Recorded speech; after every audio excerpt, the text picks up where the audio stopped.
Spoiler warning, we will discuss plot points and lore in this episode, so to avoid spoilers, please go and play this game and come back after. Thanks. Hey guys, and welcome to our first ever episode of 8-Bit Opinions. This is the show where we take games, old or new, and review them based on 5 different categories for an overall score of 25. Yeah, we do. We will explain how this scale works later on in the episode, but for now, get ready to split your sides laughing, maybe screaming, in Split Fiction. So, how are we doing today, Katie? I'm doing pretty good. I'm feeling jazzed. Jazzed? Yeah. Christ, what for? Oh, Split Fiction. Okay, amazing. So obviously going into Split Fiction, we had played games made by the same developers before. What were like your initial thoughts going into this game? Like, did you have any expectations or? I mean, knowing that it's come from the same game developers as stuff like It Takes Two, I had quite high hopes for it. Yeah. Like, I thought we're going to have to obviously work together a lot, and we're not, per se, the best at doing that. That's kind of valid. But yeah, I knew it was going to be like a lot of, I don't know, working together. Yeah, no, I mean, fair. For people listening, it is if you haven't heard of Split Fiction, it's a co-op game. So it's like split screen for the whole thing, and you have to essentially just work together throughout the whole thing. If you haven't played games like me and Katie have previously played It Takes Two, we've played A Way Out, which was 2 games that were also by the same developer. But yeah, I mean, going into it personally as well, like, I think I'd agree with you that obviously I had quite high hopes because based on obviously the games that we've played before, they were, you know, fantastic. They were really, really well done. So obviously we went into it expecting a lot, and you know, I don't want to spoil anything, but I would say I think that delivered. Yeah. Oh, definitely. Period. Going straight into the next thing then. So what were like some pros, just as a game as a whole? We're not narrowing anything down just yet, but as a whole, what were like the pros of the game? I would say it flowed very well. Like, going between, I'm going to say levels, because they were kind of levels. Yeah, no, yeah. They definitely, like, mind my pun, but it wouldn't be like a split change. It would just kind of flow. I can't think of the word, so I'm just going to say flow. Okay, too, I love that. Yeah, I mean, I think in regards to the pros, like, you know, the plot line, it was incredible. Like, the graphics were absolutely stunning. Like, and low-key, honestly, maybe unlike anything I've seen in games that I've played so far, but I don't have a very vast knowledge of different games, really. I play these games that we've played together, Fortnite, and then maybe Minecraft at this point.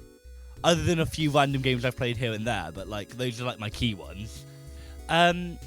Cons.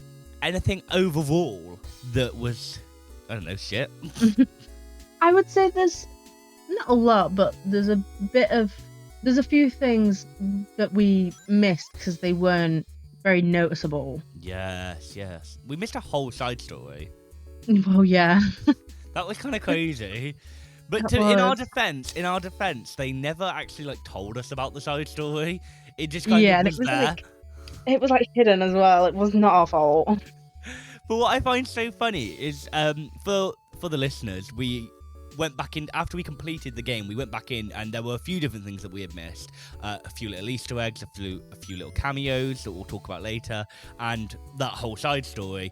And we actually, when we got to the bit where the side story was at, we were up on that platform for so fucking long. Yeah. Because we were trying to find, because we were sort of throwing each other across in these porta potties. Yeah. We were throwing each other around, but that was exactly how we needed to get up to the side story. But if we had turned around and looked, we actually would have fucking seen it. Yeah. But it was quite a fun side story, I think. It was the one with the trolls, wasn't it? Yeah. And I think, yeah, because whenever you came across a side story, they always mentioned it. I think they didn't mention that one because it wasn't like a necessary thing. No, it was kind of low-key irrelevant. Like, there wasn't anything, like, kind of crazy going on in that side story. Like, there wasn't, like, a boss fight or, like, anything like we have with others. No, we were just running. We were just running around and looking at trolls. That was about it. Mm-hmm. Love. Love. What was, and I know what yours is, but what was your funniest moment? Oh, if you haven't played It Takes Two, you probably won't have a clue what we're going on about, right? But it was so early in the game as well, which I was really surprised about. But there's a shop front, and it's for like a toy store, and Cutie the elephant is on top. Rest in peace. And at first, we were just like living in the trauma that had brought us the first time round. And then I decided to slap it with my power, and I grabbed onto its leg and pulled it off. Oh my god. It was a shock. It was a shock. Yeah. Because that's kind of what she did, and that's what we did to her. That was kind of crazy. But we'll talk more about Cutie the elephant in an episode that we might do about It Takes Two. Yeah. Because that was the most fucking traumatizing thing I've ever experienced in my life. I still hear the screams. Honestly, was I not sobbing through that gameplay? You were. I actually couldn't get a grip on myself. It was kind of crazy. I love that was your funny moment, by the way. Funny, but like kind of like traumatizing. What's your favourite? My funny moment wasn't like a specific moment. It was something that kind of was continuously happening throughout the game, which I thought was so fucking funny. Was the fact. So I played as Mio, which is the lady with the dark hair who runs all the sci-fi stories, and then Katie was playing as Zoe, the one who does all the fantasy stories. All of my abilities as Mio were so much better than Zoe's, including a dragon that could actually fly, and Katie's rolled. Yeah. And it was just a rage bait against Katie, really. Getting really frustrated that every time we got new abilities, mine was so much cooler than hers. I thought that was really funny, but that's just more... I was so mad the whole time. But that was more of like a personal funny moment amongst us than like an actual game funny moment. So I don't know whether it really counts, but it's what I'm going with. Okay. And that's on God. You're right. What was your least favourite moment? Ooh. I would have to say, every time that I did have to fly, the controls were always inverted. I could never do it. And then, because... You're just not a pro gamer. No. Because you can go into your settings and turn off inverted controls, but because I've been trying to do it with inverted controls for so long, as soon as I turned it off, my brain just kind of went, oh my god, I'm doing it wrong. I need to be inverted. So I couldn't even do it then. And it took me so long to get through the thing. Oh my god, it actually did. Because I was standing at the other end of that like whole bit for so long. Hadn't I come back through and then gone back again in the time that you were still struggling to get through? Yeah, and that just made me more mad. Which is so valid. That was kind of dickhead from me. Dickhead move. My least favourite moment, I think, was when we were those little android balls. Do you know what I'm on about? Because what was yours? Because you could like magnetize stuff, couldn't you? Yeah, I could like grip onto walls and then roll up them. Yeah, and my skill, which again was subsequently much cooler, I could like shapeshift, so I could turn into like these little like spider-looking things, and then I'd come back into a ball, and then I'd turn into a boat, and then I could like hack into like the mainframe, which overall is, to be fair, a really cool skill to have. But something you could also be a parachute, which I thought was sick. Oh, the parachute! I forgot about that. Yeah, that was cool. But this is the thing, because I don't know whether I was being ungrateful for the ability that I had, but I just found it like kind of jarring. Like it was probably that whole sequence was probably my least favorite in the game, just because it was just like I was just getting frustrated with it, because a lot of the time as well I'd have to help you, and then it was just a whole thing, and then we were getting really frustrated at each other. Yeah, you low-key had to do like most of the work in that level. I did. I think that's why I didn't like it. I'm a very lazy person. I'm not really cut out for this. What about favourite moments? My favourite moment, personally, I think was the Candyland sequence. Oh, when we were those little teeth. That was sick. That was cool until the end. I don't think you liked the end, but I personally loved it. That boss was terrifying. I know, but the difference between us as well is I love scary games, scary movies, whatever, and you don't. Yeah. For the listeners, there's a sequence, and we turn into like teeth, and then there's like an obby course that we have to like go across, and in like a Candyland setting, we were jumping on gumdrops and things like that. And then right at the end, there's like a really like scary, terrifying looking like dentist robot man, and he's just trying to kill you basically. He's like hammering you with his thing because obviously you're a tooth. And then like that'd be one thing I did think He also like that. He kept splitting us in half with a drill. Yes. And we had to bounce to get to our other half to become whole again before we could do anything, and it was so frustrating. Oh no, I had a different opinion. I really liked that. I thought that was a really cool game mechanic. My favourite moment was another side story. Yeah. We started off as pigs, and then we like can't really remember what happened. We went through like some sort of like meat grinder. We became sausages, and we had to cook ourselves, put sauce on ourselves, put ourselves in buns, and we got ate by the end. That was so funny. However, I loved. I think the sausage bit was really like obviously the traumatizing. I loved when we were actually pigs and the powers that we had when we were pigs. Oh yeah. What was your power? Mine was I would like stand on my back legs and I would grow really tall. Oh, you were like a slinky pig. Yeah. Oh yeah, I had like rainbow farts or something. Yeah, again, your ability was so much better. Because I could fly. And you farted rainbows. I farted rainbows. That was so funny. I'd seen that scene on TikTok months before we played it, and the whole time before that happened, I was just waiting. I know, and it happened so early into the game, which I don't know whether you appreciated or like not. I kind of appreciated it at the time, but like for the rest of the game, I was like, I want to be a sausage again. Well, we didn't get that opportunity. Well, those are the only like kind of special ability characters that we were, weren't we? Because normally we were just Zoe and Mio, but it was only the Tooth one, the Candyland one, and the Pig Sausage one that we were anything other than them. Or have I made that up? Yeah, I think so. You think I've made it up, or do you think that was correct? Oh, no, I think that's right. Oh, okay. Yeah, I don't know. We'll have to have another look. One thing that I wanted to mention that I actually really liked was I mentioned it briefly already, but it was when we were going back into the game after we completely finished it, because obviously I'd been on TikTok, dangerous game, doom scrolling forever, and I was seeing loads of TikToks about Split Fiction. There were so many different things that we missed, which one of them obviously was Troll Side Story, which is what we went back in and we did that.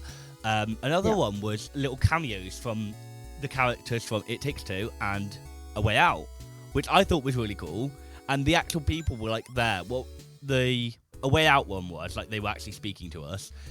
Cody and May weren't, but Cody and May, they were in the Moon Market thing. But that Moon Market, we didn't see it the first time when we were there, but the Moon Market was so cool. It was. I think that was the reason we didn't see Cody and May, because there was so much to do in the Moon Market. I think we got overstimulated. Yeah, there was so much going on, to be fair.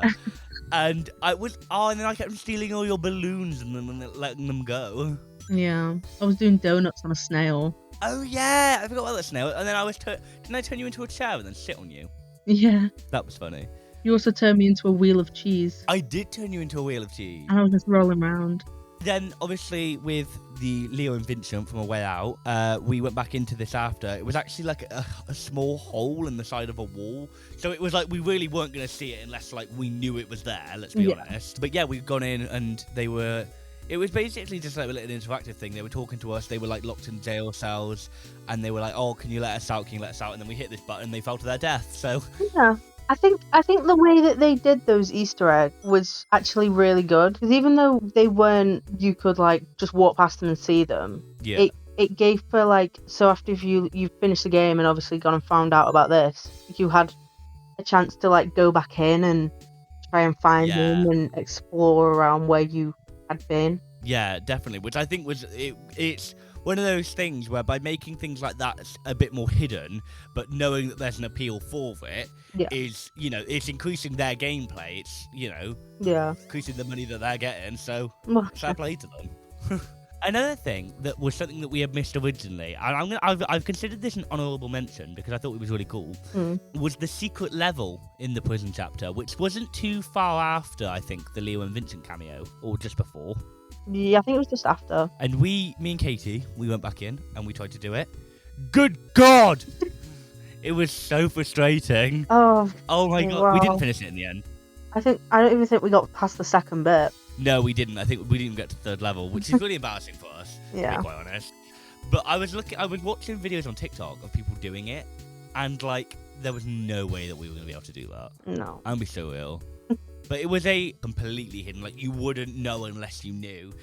There was like a door that you had to go through, and it was like to an elevator, and you've both got to stand on a pad, and then it takes you up. However, to get to the secret level, there's like a binary code on the door above it. It's like 10011. I don't know, for an example. And you've kind of got to enter that code into the pad by walking on it and getting off it. And then when you both then stand on it, it will take you down, and then it takes you to the secret level. And there was a whole thing about it because basically they made it really, really hard on purpose for the listeners. They'd made it really, really hard on purpose. And if you got into the end, a video plays of the actual developer of the game, which I thought, well, I spoke to you about this, Katie, and that was so cool.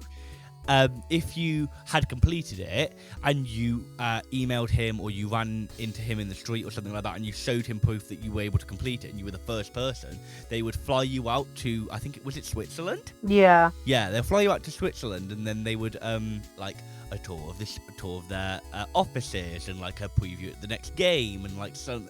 Just like it was just a really cool opportunity, and it was like all expenses paid or something like that. But that was just an honourable mention that I thought I'd point out while we were here. I think what we should talk about now, just as a general thing, was the broken gameplay, and I know for a fact that we've both got the same thing to say about this. Oh God. I'll let you take it away because I've been speaking so much. Okay. There was one level, and it's in one of the fairy tale stories. Basically, you came across this like dance floor, and this massive, well, not massive, but like he was quite big. He was a big man. He was a monkey, and he came out, and he was like challenging us to a dance off, I'm gonna say. That's exactly what it was, so that's what you should say. And it must have taken us 4 tries before we realised Oh my God. that Yeah. it wasn't what was supposed to happen, because it just kept freezing. And like I'd get stuck in one position and I couldn't move to another one, and then he'd throw a smaller monkey at me and I had to bite it off, but I couldn't because I couldn't move. Oh, it was a whole thing. My thing is, because I never had the issue that you had, like, at all when we were playing it, so I don't know whether it was genuine. It could have genuinely just been your computer, your Xbox or your controller. It could have been, to be fair. It might have just been me. It might have just been It you, might have to just be been fair. doing something wrong.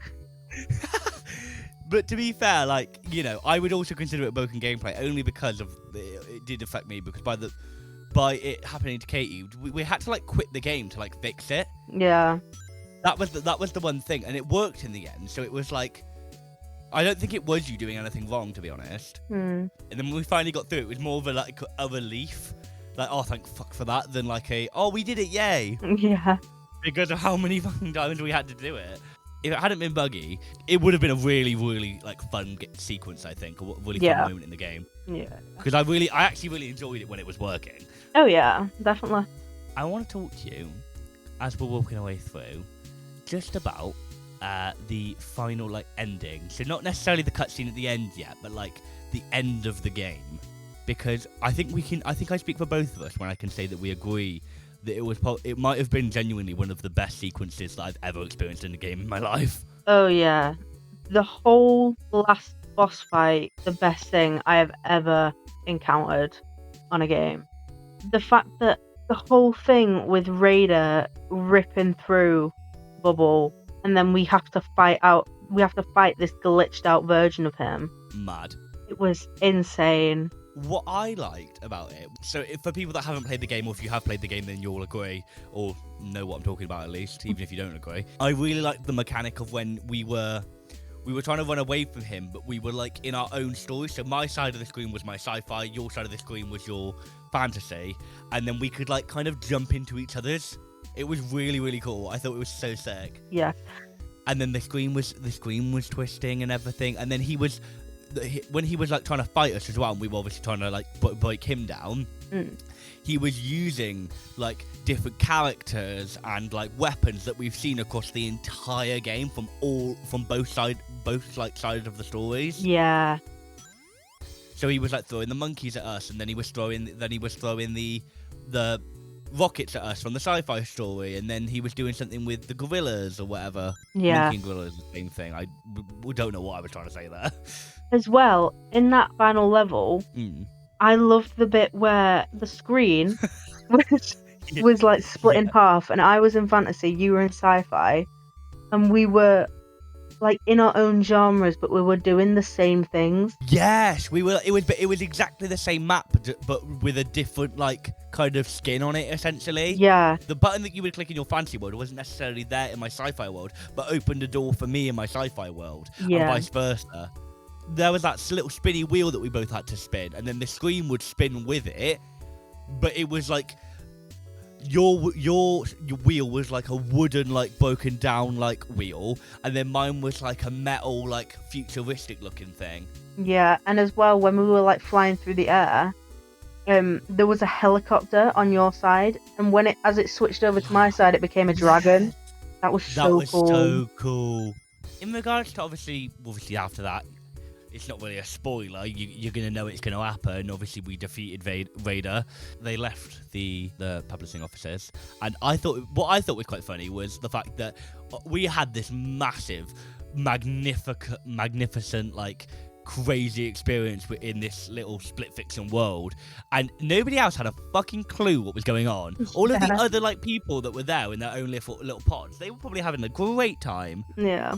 They thought this was so cool. We were, like, running from death. We were running from death constantly, and they were like, oh my god, look at this buddy butterfly. And then even when they came out the pods, we were like, fucked, mate. Like, this is fucked. And everyone else was just like, what's going on? What's going on? And then obviously we left, and then we had the cutscene, and we were visiting someone's grave. Wasn't it Neo's dad? Yeah. Or was it a sister? Bit both. Why not? And obviously then, this is a spoiler again. But whatever. They had written a book at the end called Split Fiction, and it was basically just kind of recounting all of their adventures that we've experienced throughout the game, which I thought was cool. But why weren't they lesbians? Let's talk about it. Let's talk about it. Ridiculous. I'm not being funny, right? Like, I love a story where it's like, oh, unlikely friends, but we've become friends, blah, blah, blah, blah. But they could have made them gay. They were low-key flirting with each other the whole game. It's 2025. Make them gay. Make them gay, please. I'm begging. Sapphic storylines are required. So, we're coming to the end of this episode. Oh no. That was sounded so vague. What were afterthoughts? So we've obviously finished the game now.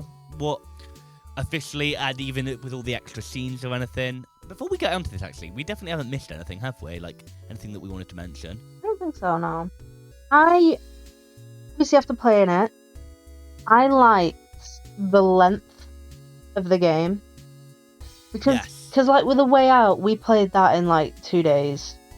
Yeah. If that. But this took us a little under or over a month to play. Yeah.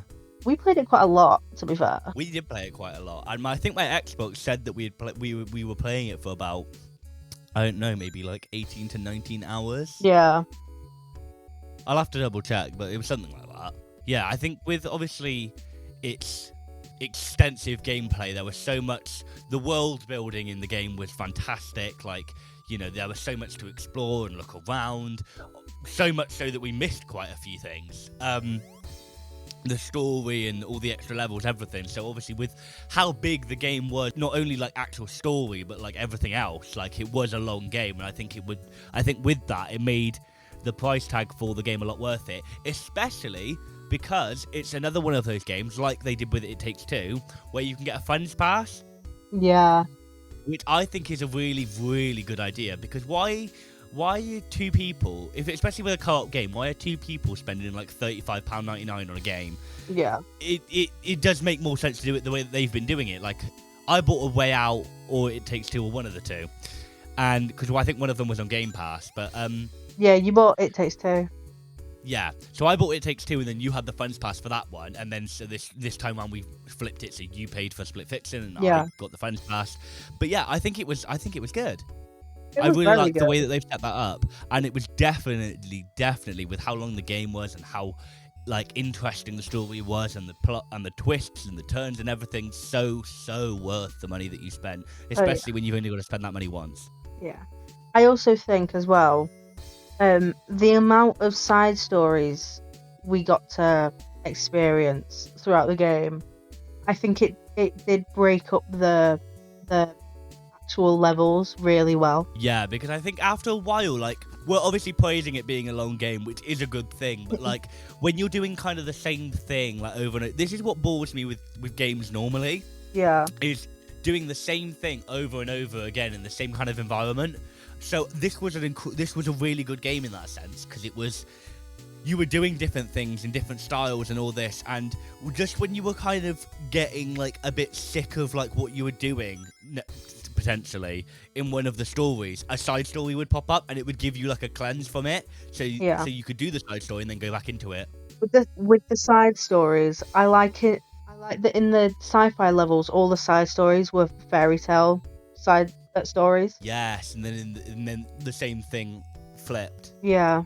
So, out of our potential 25 marks, I'm going to quickly talk to you guys about how our review system works. We rate each game on 5 different categories. Gameplay grip, which is like the controls, like the sensitivity of the controls and whatnot. Katie has thoughts on that, I can imagine, because of the whole inverted thing. I do. The second category is story sync, so like how did you find the narrative? Was it compelling, coherent, or was it just kind of like, you know, a glorified go here and get this kind of quest? We're also looking at visual vibes, so like, you know, just the visuals of it, the graphics, like what did you think? Did the colours pop at you? Were they, you know, all that kind of jazz. Mm-hmm. The fourth category is sound and score, so sound design and soundtrack. Like, the audio in the game elevate the gameplay itself, or just kind of fade into like regular background noise. And the rage quit factor, which I think personally is my favourite category, and it's basically, again, each category space is 1 to 5, which when you add them up makes 25. And it's just how did you find it? How frustrating did you find the game? The higher the score, the less rage and more fun it is. The lower the score, I wanted to put my fist through my TV screen, to be honest. So, do you want to start us off with the first category for the reviews? Okay. Gameplay grip. I have rated it a solid 3, because when you're like put loads of effort into like moving your camera multiple times to look where you wanted to go, Yeah. but it also wasn't like you moved it ever so slightly and you like became discombobulated and you're like, oh my god, where am I? You know What am I doing? Yeah, Yeah. definitely. Yeah. And obviously, correct me if I'm wrong, but the whole inverted controls when flying through Yeah. you as well. Yeah. That did not help. So you rated it 3, just basically based on how sensitive the controls are. Would your review change with the inclusion of the inverted controls? I'm gonna say no, only because I feel like the rage and the anger that I felt is always in the back of my mind. So I feel like that was kind of in there when I was deciding. Do you know what I mean? That's kind of valid. Yeah, you really, really hated that so much. I did. And it was one of the very few times that you actually got to fly, because I had a dragon that could fly. Whatever. Mine rolled. Rolled right off a cliff. Yeah, multiple times. Multiple times. I actually remember this. So, the next category is story sync. So, I have rated story sync a 4 out of 5. The reason that I've done this and not a 5 out of 5, because obviously I know that we've raved about how much, you know, how we enjoyed the storyline and whatever. However, the reason it's not a 5 out of 5 is because I feel like, and I kind of mentioned this briefly, like, during, like, different chapters, the game kind of felt too long in parts. Yeah. Like, we love a long game. Like, we love something that we can commit to, put loads of time into, especially for, like, how much video games are nowadays. Yeah. But I think, as well, we we gotten to a point where we were like, well, the game's going to end now. The game's going to end now because based on because in between each chapter, we have like a little thing where we can see the outside world from our bubble. And we can hear like the CEO of the publishing company talking about like getting us out or keeping us in or whatever it was. Mostly getting us out. Yeah. Because we were like finding glitches and breaking his machine. Every time we get a glitch, it would like throw it at like the bubble that we were in, and then the bubble would like get like a bigger hole. And the hole was so big at one point, and then we were like, right, the game's going to end. And then we got into this bit, and we were still in like the kind of subconscious thing that we were in. And then it was like an obby in that it wasn't a sci-fi or a fantasy level. Yeah. And so I was like, well, after this then, it's going to be it. This could be the end of the game. Which, to be fair, I think at the time we were disappointed by. Yeah, definitely. But, yeah, it wasn't the end. And we thought the end was coming numerous times. And so it was like, it's something else. It was always like a spanner thrown in the works that made the game longer. Which isn't a bad thing, but isn't also necessarily a good thing. Especially if it starts to feel like it's dragging. Yeah, the game itself was a really good length, but there were definitely parts that were longer than they needed to be. Absolutely. Do you want to take us on the next category? Okay. So, the next category is story sync. Oh, no, it's not. No, it's not. It's visual, it's visual vibes, so like the graphics and the colour. I personally think that the graphics were impeccable. And say it again for the people in the back. The switch between the sci-fi graphics and the fairy tale graphics were completely different. Yeah. Which I think it added a lot of character to the levels and the game itself. And with the colour, I think, because again, the colours with the sci-fi and the fairy tale were completely different, I think it was a good contrast. Like, we did a sci-fi level, it was all kind of like dark and dingy, but there were like neon lights in it. I thought that was good. But all the sci-fi levels gave like a similar vibe to Stray. Yeah. Where it was dark and it was dingy, but then there were like neon lights and there were robots everywhere. There weren't any actual humans there, if I remember correctly, other than Zoe and Mio. Yeah. Also, as well, I liked that every time we got a personal, like, colour on our outfits, I'm going to say. Yours was pink, mine was green every time. Yes. And no matter how the genre would change, we still stayed those colours, and I thought that was cool. Yeah, and I also liked that when you pause the game, because each of us could pause the game, I liked that it was a little added thing in there that when I paused the game, all the writing and stuff was green and yours was pink. Yes, also something that I noticed, that I don't know whether you noticed, but I saw this on TikTok. Whenever you paused the game, was your pause menu on the right-hand side of the screen? Yeah. Mine was on the other side. Oh, I did not know that. Which was a little something I saw on TikTok, yeah. That's cool. So that's another like little thing, like visually, like graphics-wise, that was kind of cool. I'm also going to let you take the next category, sound and score, because you were the one that rated this. Okay, yeah. So for stuff like the soundtrack and the like background sounds going on throughout the levels, I rated it a 4 because when we were in the actual levels and we were like, for example, we were in the one where we had to like jump over the cars in the sci-fi one. Oh, and we were swinging from them. Yeah. Yes, yeah. I thought the sound effects of that were really good because you could hear like horns and stuff. Yes, yeah. And the sounds really like fit what was going on around us in every level. The only reason I made it a 4 and not a 5 is because, again, it might be just my TV's issue or my hearing issue. There were parts of the game where I just could not hear what was going on properly, like what they were saying and stuff. But then after we finished playing and I'd switch it on to Netflix or Fortnite or whatever, it was just too loud. Yeah. So I don't know if that's an issue with the game or if it's an issue with the TV or something like that. Yeah. I do love that every single time we played Split Fiction, we would cleanse ourselves to reduce our stress after every single session by playing a bit of Fortnite. Yeah. I thought it was really funny. But Fortnite is our go-to. Fortnite is what makes us. Oh, yeah. And we love her. Absolutely. The final category is the rage quit factor. So just as a reminder, so a 5 would be no rage at all, really, really fun. And a 1 would be I was about to punch the TV, I didn't have fun at all. I rated it in regards to rage quit a 3. The reason I did that was because the game itself, throughout the whole thing, was incredibly fun. Yeah. I had so much fun. It was visually stunning. It was exhilarating. Like, it was a really, really fun game. Yeah. One will probably one of my favorite games I've played in a while. This was probably based on our own like gamer abilities. I'm gonna be honest, and our capabilities within video games.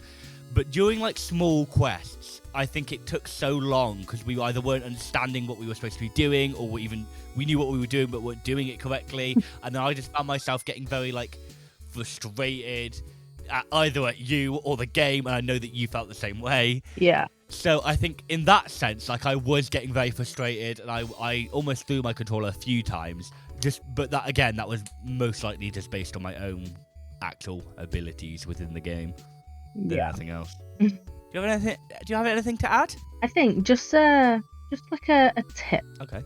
For me or just generally? Just generally. Okay. If you're playing a game like this, I would highly recommend, if you're gonna like switch off and do something else, I would highly recommend doing that at the end of a level. Yes. We got very overwhelmed at parts, and we said we got to switch it off. It's not going well. We got to get off it. And then next time we went back on it, we very often, I established, went the wrong way. Went back the way we had come. Yes, we either went the wrong way or we were like thrown into the middle of like a boss fight. Yeah. And we were like, what is going on? But I think our problem was a lot of the time we'd play it on an evening, and then we'd play it for so long in an evening that it would hit like 1 a.m, 2 a.m. And then at that point we were so ridiculously tired that our brains weren't functioning properly to the point that we were just like not doing things right. I feel like we played a lot of this game in a delusional state. We really did, but I can't tell whether that made it more fun or not. Like, I feel like I always have more fun when I'm a bit like sleep deprived. Oh yeah. And that's just on God. So our final rating out of 25 for Split Fiction was 19 out of 25, which considers it worth the grind. Absolutely. I'll quickly go through all of the actual ratings. So 24 to 25 is God tier. 21 to 23 would be a certified banger. 17 to 20 is worth the grind. 13 to 16 is meh, it's alright. 9 to 12 is bugged beyond belief.